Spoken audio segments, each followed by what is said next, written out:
Bonjour les poissons. Alors aujourd'hui, on va regarder ce qui vous attend sur 2021. Quelles sont on va dire les grandes influences potentielles qui semblent toucher le signe des poissons.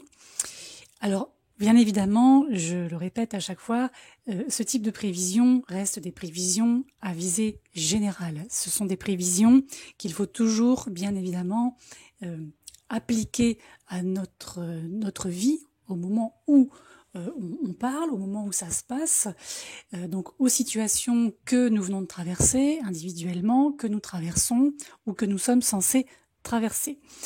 Voilà, donc que vous soyez soleil en poisson, ascendant poisson, pourquoi pas aussi lune en poisson, si vous avez également ce qu'on appelle un amas planétaire, donc plusieurs planètes, plusieurs énergies concentrées dans le signe des poissons, ce sont des prévisions qui peuvent tout à fait résonner par rapport à votre propre vie. Peut-être pas tout, effectivement, donc prenez vraiment ce qui vous parle. Ça, je le répète, j'en suis au 12e signe d'enregistrement, je le répète déjà 11 fois précédemment. Surtout, prenez uniquement ce qui vous parle. Ne plaquez pas tout ce qui va être dit à la lettre près. Voilà. Mais bon, vous connaissez le principe, donc je sais qu'il n'y a pas de souci par rapport à ça. Alors, sur le plan général, pour le signe des poissons, alors on a déjà Neptune. Neptune, c'est votre planète dite maîtresse, donc qui dirige le poisson, techniquement, qui va rester dans votre signe toute l'année 2021. Donc là, vous pouvez continuer à renforcer votre intuition, votre imagination, votre compassion, votre empathie. On a une créativité et des capacités artistiques. Alors, quand je dis artistique, c'est pas forcément du chant, de la danse, etc. Artistique, c'est aussi, par rapport à la notion de créativité, c'est ce que l'on fait de soi et ce que l'on fait à partir de ce qui nous entoure aussi. Hein. Donc, tout ça, effectivement, peut monter en flèche assez facilement. On a quelque chose de charismatique et aussi de plus facile à vivre de votre part.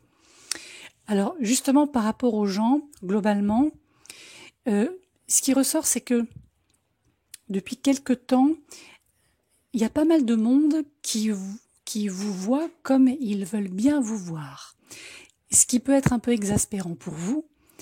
Et parce que c'est comme si, du coup, ces appréciations externes faisaient en sorte de vous limiter dans certains domaines, par exemple.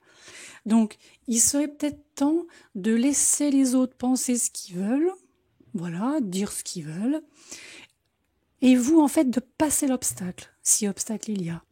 Vous voyez, l'idée, c'est de vous respecter vous-même suffisamment et de mettre des limites saines entre vous et les autres.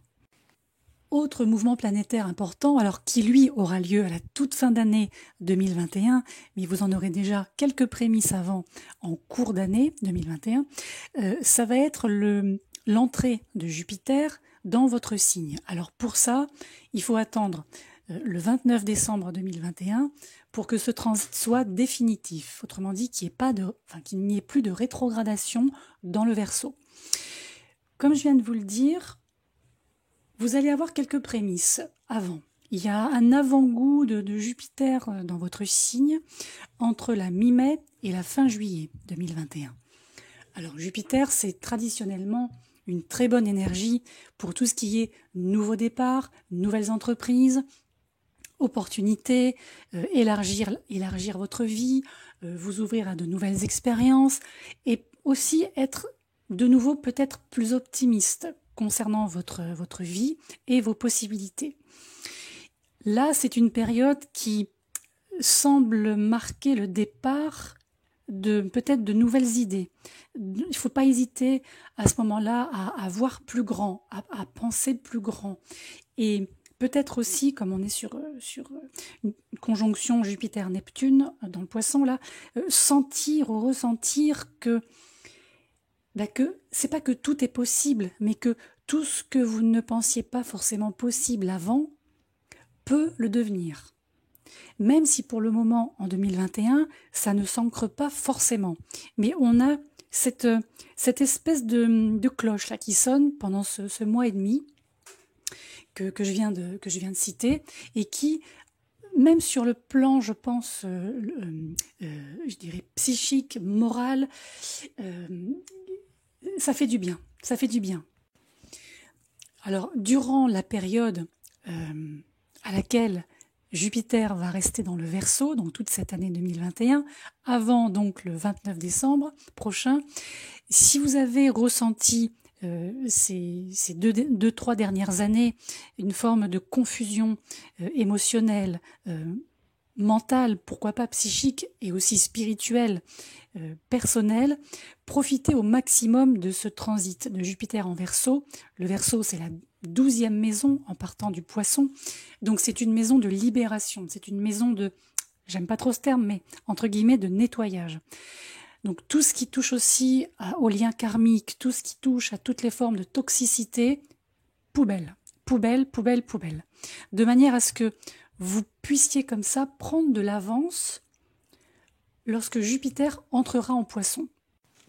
Alors, outre l'entrée de Jupiter en Verseau pour 2021, on va aussi voir l'entrée de Saturne en Verseau. Saturne quitte le signe du Capricorne au 21 décembre et va rentrer donc en Verseau et va rejoindre de ce fait Jupiter. Alors vous qui êtes en bon Poisson des personnes très intuitives, très émotionnelles, voire émotives, on a une année 2021 qui va vous demander de plonger ou de continuer à plonger un peu plus loin encore, si besoin, lorsqu'il s'agira de trier et de choisir ce qui vous définit véritablement, de manière authentique. Alors, ça va se jouer à 3 périodes, notamment, essentiellement lorsque Saturne, donc toujours en Verseau, va former un carré à Uranus, qui sera donc dans le Taureau. Là, pour vous, le Taureau représente la maison, le domaine de vie qui touche à l'activité mentale, le raisonnement, les échanges. Les 3 périodes concernées sont autour des 17 février, 14 juin et 24 décembre. Durant ces périodes, attendez-vous vraiment à travailler sur vous, encore et toujours, de toute façon on travaille toujours sur soi, pour peut-être surmonter toute forme de regret que vous pouvez avoir en lien avec votre passé, mais aussi, je dirais, toute forme de peur que vous pourriez avoir à propos de votre avenir. Et je trouve qu'à bien des égards, cette combinaison planétaire, Saturne-Uranus, vous poussera à vous concentrer sur l'ici et maintenant.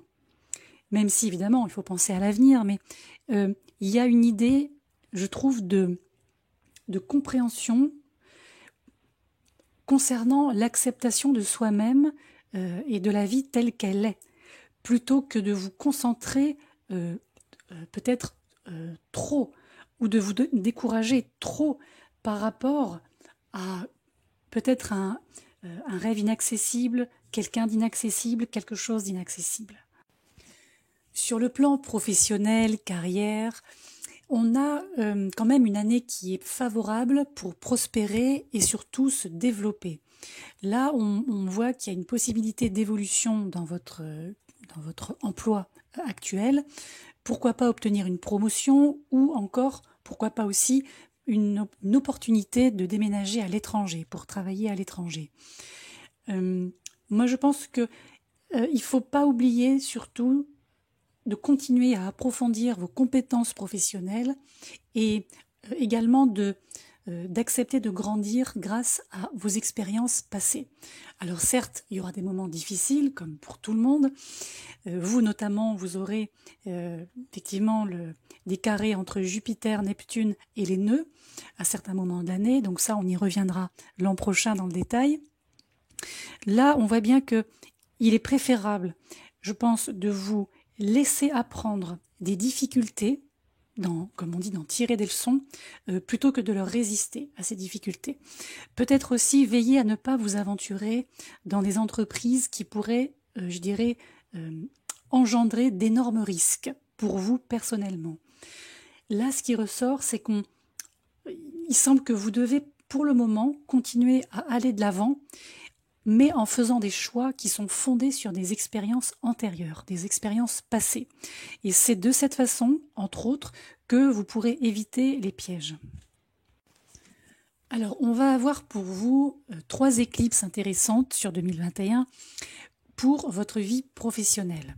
Donc, la première aura lieu le 26 mai, la deuxième aura lieu le 19 novembre et la troisième le 4 décembre.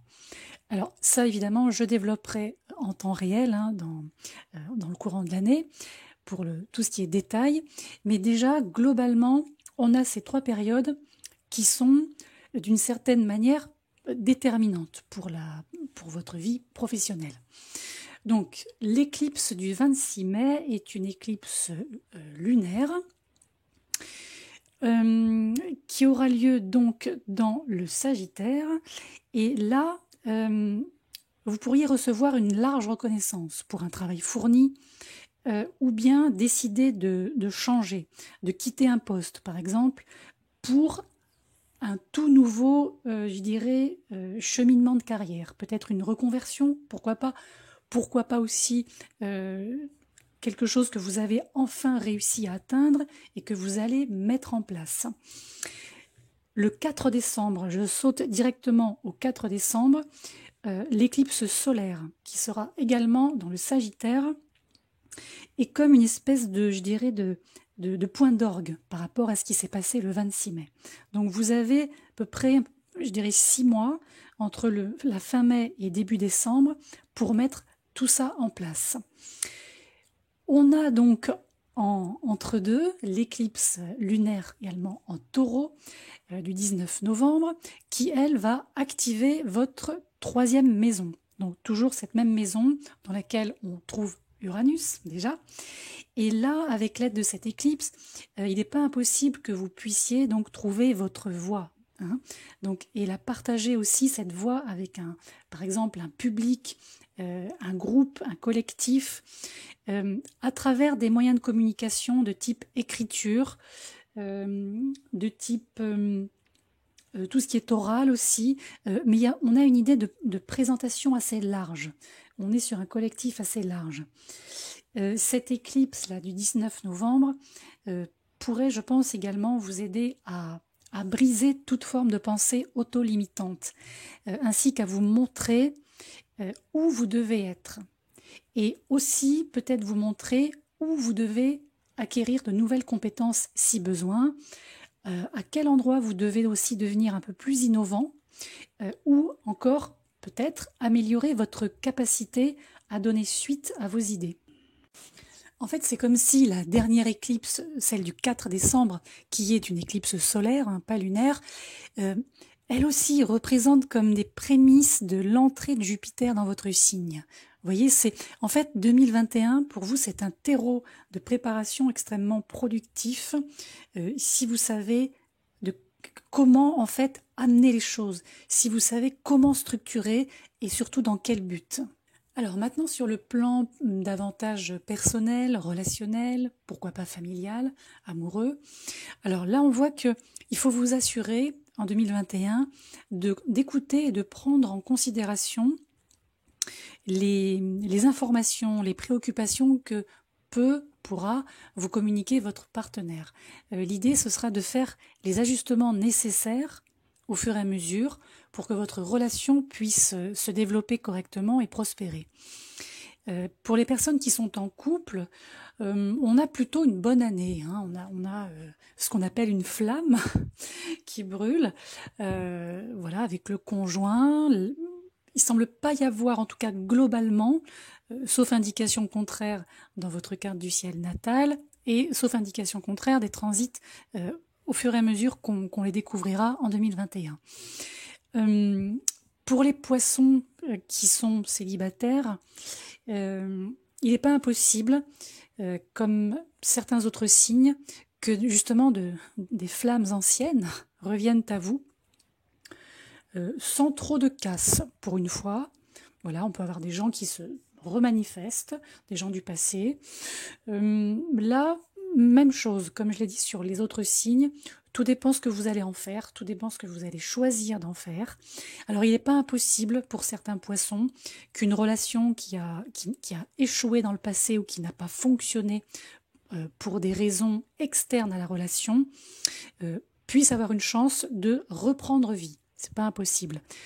C'est pas tout le monde, hein. Là c'est vraiment du détail, donc c'est pas tout le monde.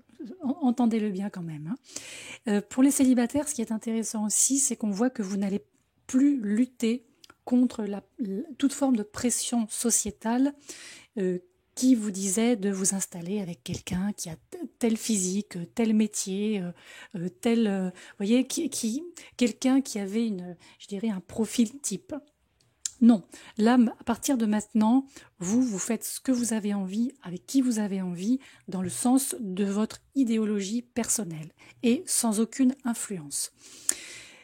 Pour ça, je dirais qu'il faut pas oublier de garder un œil aussi sur vous-même, en fait, hein, sur votre personnalité propre, je pense de voir aussi tous les changements qui vont continuer à avoir lieu, je dirais, en interne. Ce qui me fait dire ça, c'est aussi l'éclipse solaire du 10 juin, qui va tomber donc en Gémeaux, dans votre 4e maison, donc qui est je dirais la zone du thème qui représente la maison, le foyer, la famille. Alors là, on a une idée, pourquoi pas, de déménagement, de fonder une famille aussi.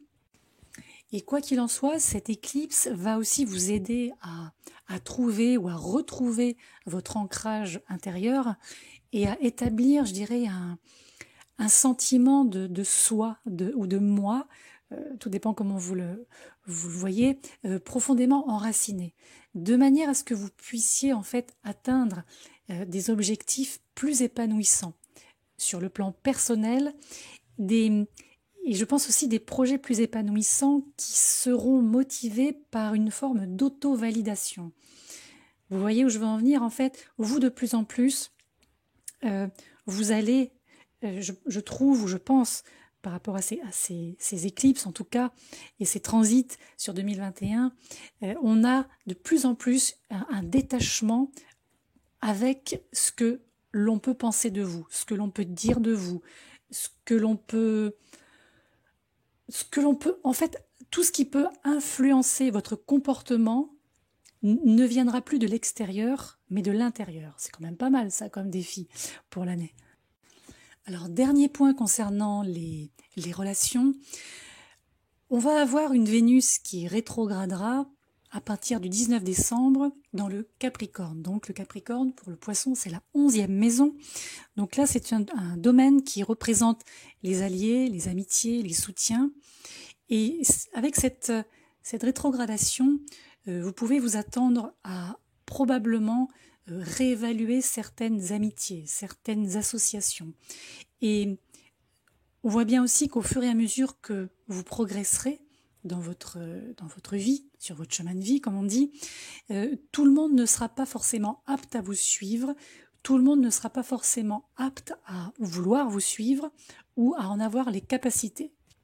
Alors au niveau des finances, bon globalement il n'y a pas de drame en vue, à partir du moment où vous ferez attention de ne pas dépenser pour des choses, je dirais, pas qui n'en valent pas la peine, mais qui seraient un petit peu superflues. Là c'est une année où il serait bon de mêler l'utile à l'agréable en termes d'achat par exemple. Toute forme d'impulsivité, toute forme je dirais d'impulsion, de compulsion même, risque de vous coûter des pertes inutiles. Donc là, on est sur une année où, voilà, juste surveiller le budget, que les entrées et les sorties soient relativement équilibrées, et ça devrait pas trop mal se passer. Alors, pour conclure, je dirais que 2021 pour le signe des Poissons est une année où il faut que vous soyez de plus en plus convaincu ou que vous retrouviez cette conviction qu'il est temps de vous remettre en avant. Alors de prendre des risques, oui, mais des risques qui resteront mesurés pour le moment. Et pourquoi pas aussi de sortir ou de tenter de sortir de ce qu'on appelle votre zone de confort, dans une optique de réussite, notamment professionnelle ou pourquoi pas aussi sentimentale, amoureuse. C'est une année qui tout à l'heure je vous disais, qui fait penser à des prémices d'une année 2022 qui va occasionner de grands changements pour vous. Donc on a vraiment des grands mouvements, je dirais presque énergétiques, qui vous entraînent vers cette future année 2022. Et là, en 2021, ce qu'on vous demande, c'est d'être de nouveau plus affirmé et peut-être aussi retrouver une forme d'audace qui va vous servir plus tard. Sur 21, on a vu aussi que il n'est pas impossible que vous fassiez l'expérience peut-être d'un dernier conflit interne avec vous-même pendant ce temps où en fait toutes peut-être ces vieilles idées qui sont les vôtres, peut-être une conception de la vie, des choses, des relations un peu obsolètes, un peu figées, ou dans laquelle, je dirais, un certain environnement vous a bloqué, seront en fait remises en question par de nouvelles conceptions, de nouvelles idées. Vous voyez, vous allez vers un Jupiter en 2022 dans votre signe. Donc là, on repart sur quelque chose de nouveau, quelque chose qui parle davantage d'expansion. Donc, c'est une année, pour conclure vraiment définitivement cette fois-ci, où vous devriez vous sentir encouragé à grandir et à vous développer davantage au lieu d'avoir peur de faire des changements. Ça, c'est important. Vous êtes un signe d'eau, donc c'est vrai que le changement et l'eau, c'est pas toujours évident. Maintenant, tout dépend si vous avez des incidences natales, peut-être d'air ou de feu, pourquoi pas, qui vous incitent à bouger un peu plus. Mais en tout cas, là, tout ce qui a trait au changement, il ne faut pas le voir comme quelque chose de dangereux cette année. Bien au contraire. Voilà, donc écoutez, moi je vous souhaite en tout cas un très bon début d'année, en espérant que tout se passe comme vous le souhaitez, comme vous le souhaiterez un peu plus tard dans l'année. Bien évidemment, tout ce que je vous ai dit là, ce sera à affiner au fur et à mesure des mois qui vont s'écouler, avec les lunes, les transits, etc. Voilà, en tout cas, bon début d'année et je vous retrouve très vite.